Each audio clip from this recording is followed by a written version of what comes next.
Assalamualaikum warahmatullahi wabarakatuh, and hi, my name is Alakhtar bin Azmi. In this video, I will make a review on relationship challenges of living as Generation Z based on an animation film, Best Friend.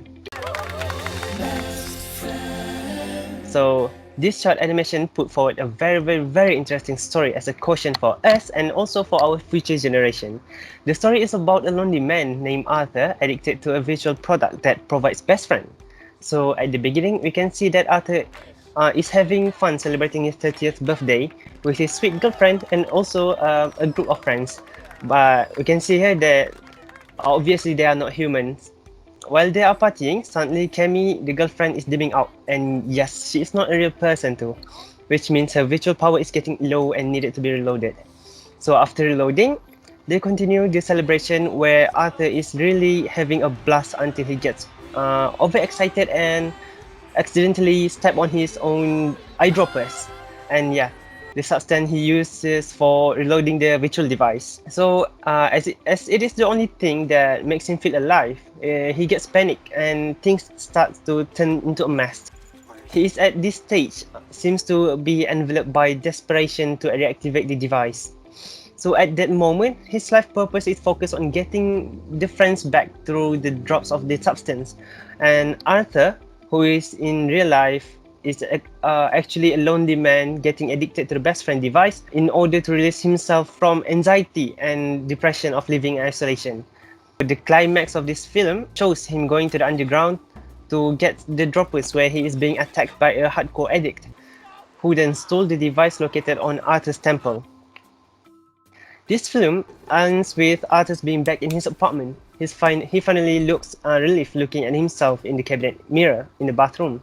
The reason for his satisfaction is because he has implanted a new device on the other side of his temple to replace the new one. It seems that addiction for the best friend device continues, which indicates that he still cannot live without it. The question now is, how this condition happens in someone's life? To understand the predicament, I will relate it with Erik Erikson's method in psychoanalysis, which is psychosocial development theory. Okay, but first, let me enlighten you on the generation timeline in which year Arthur lives in. Okay, here in this clip, you can see that the date of his 30th birthday is 15 December 2032. So he must have been born in 2002. But which generation does he belongs to? Okay, let's take a look here. And from here, it is known that Arthur, who was born in 2002, belongs to Generation Z. Well, what is the characteristic of Generation Z based on their lifestyle and value? People of Generation Z, for the short Gen Z, enjoy other people by utilizing technology such as FaceTime or Skype to interact with others in different global locations. Dave Clark defines Generation Z as the generation born with a device in their hands and simply used to looking down, which does not indicate a sign of disrespect or disinterest. GenerationZ.com.au defines Generation Z as the most technologically saturated generation our world has ever seen. They are digitally transformed, seamlessly integrating technology into their everyday realities. Well, surely, Generation Z have power at their fingertips. Technologically savvy, constantly connected with phone and computer, cause them to have a lesser direct face-to-face connection with others. The trouble arises when the lost connection strains human relationship with each other. Back to the psychosocial development, according to Erikson, there are 8 stages in a person's lifespan. The basic virtue in all stages is strength in characteristic. And as I'm talking about this film, I will focus on stage 6, which is intimacy versus isolation, to relate it with Arthur, who is 30 years old in this film.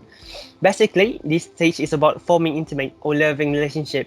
Those who succeed in this stage lead a fulfilling relationship, while those who fail will result in feeling of loneliness and also isolation. Arthur seems to have trouble in forming close relationship with others humans, which then caused him to try out the best friend device, which is on offer in the current market. Erikson pointed out that failure during this stage of intimacy versus isolation will cause someone to experience few or no friendships, lack of intimacy, poor romantic relationships, and also weak social support. The impact are detrimental, specifically because isolation and loneliness can lead to the depression. Socially isolated people normally have unhealthy diets, exercise less, feeling fatigued during daytime, and lacking of good sleep. The health consequences are cardiovascular disease, depression, substance misuse, stress, and the worst case is suicide. But for Arthur, it is substance addiction to best friend device. Based on this theory, I can make a link between Arthur's image and his personality. I think the character of Arthur in Best Friend is accurately created by the animators, with haggard, dark circled eye, pale face, sunken cheek. You can see here. His appearance fit into the characteristic of someone who looks unhealthy and fatigued, shadowed by emotional burden of depression and stress. Kemi is a visual character that plays a role of a perfect girlfriend. She is beautiful, visually resembles visual and human in movement and looks, with soothing voice and caring acts toward Arthur.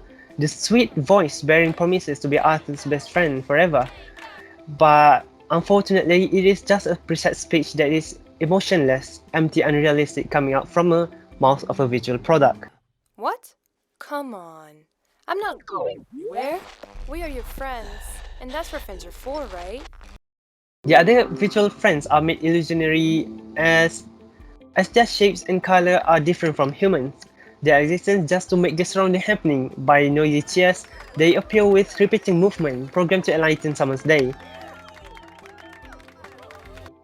So in one of the scene, which is my favorite scene here, the animators uses a long shot to show the concept of existentialism to represent the reality of Arthur's lonely life. Arthur is heard singing a happy song in a good voice like a professional singer, while in reality, his voice is just breaking and sounded tone deaf. It clearly signifies between Arthur's happy virtual life and sad truth of reality. The voiceover of this character was done on point, delivering the direct messages to the audience in understanding the essence of the film. This animation was produced with excellent audio. To me, it represents the best elements of the film.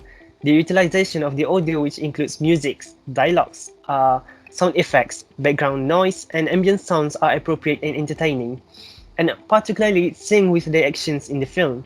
Especially the soundtrack and music produced by Arthur Dairaini and Janaivo is joyful to listen, but at the same time, it touches our heart with its hidden sad meaning in the lyrics.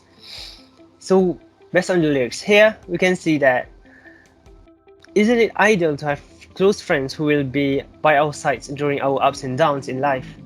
So the song lyrics depict human basic needs for friends, therefore it evokes emotional connection with the audience. In Best Friend, the eyedropper and rechargeable device are used to symbolize the substance of addiction that produces instant best friend. This device is brilliantly created by the animators because it suits the time setting of futuristic technology of things. The animators use an eye shape as a symbol for the virtual best friend product. Dropper is the charger to the device implanted on the temple of a person who buy it to enjoy virtual companion. So ironically, the friends they produce can only be seen by the buyer who consumes it. If presently, eyedropper is used to relieve eye strain, but in the future, eyedropper will be a high-tech material to provide visual entertainment and other instant purposes. Its usage is possible by using implantation of device into the human brain, which connect it to visual acuity through optical nerves. Next, this scene of eye scanning to buy the eyedropper product. In this film, we learn that the product is easily accessible for consumer. It is sold from high-tech vending machine for frequent consumption, just like we buy the mineral water or drinks.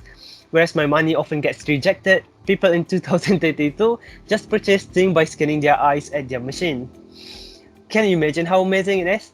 It's interesting to see that the animators are applying their iris recognition, which is a biometric method of identifying people based on their unique pattern within the ring-shaped region surrounding the pupil of the eye. Next, let's take a look at this scene, where people are queuing to buy the dropper from the vending machine. There are various types of people in different ages with different characters. Why this product is appealing to the future people? Looking at how it's advertised on huge digital billboards, it shows the powerful and successful usage of medium to reach a huge number of audience. The best friend device must have been created as there is demand for people in 2032. Some of them need it because they are lonely and need companionship, like the old man in the scene you can see here. As in the future people who lives longer due to better healthcare and better technology, It is predicted that more people in the world will be over 60 who work longer and think younger. Thus, here it is, queuing to purchase a best friend. Some come in pairs, might be more sociable and seems to be looking for mere entertainment of having virtual friends. But for Arthur in this scene, he looks desperate and impatient, indicating his needs for the droppers has come to the level of addiction. By looking at the scene, it doesn't really look like there's a lot of improvement compared to cities at present. I mean, there's no flying cars here. So this can be explained by the features of smart cities of the future are actually being built on cities that already exist. Therefore, the animators have provided a realistic background where the building designs are not much different from the current ones.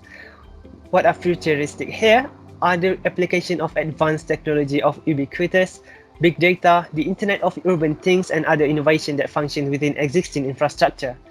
To conclude, I would like to say that this film is a well-researched project with all the goods elements in place. I would recommend you to watch this film because it is such an interesting showcase, and at the same time, it compels us to think about the life we want to live for our future generation. I would like to end with questions. Are you willing to integrate with the technological advancements of the future at the expense of your personal development and relationship with fellow humans? Because if you do, you must get prepared to take the risk of addiction to the device and lose your close and meaningful relationship with your own family and friends. But if you think it is okay, you seriously need to rethink your purpose of existence in the futuristic era. This is a major challenge for us, and for me especially, because I'm a Gen Z who will turn 31 in the year of 2032. Wait, he's my junior, Arthur. Okay, and I definitely do not wish to live in isolation with only some virtual friends by my side. I want in real life.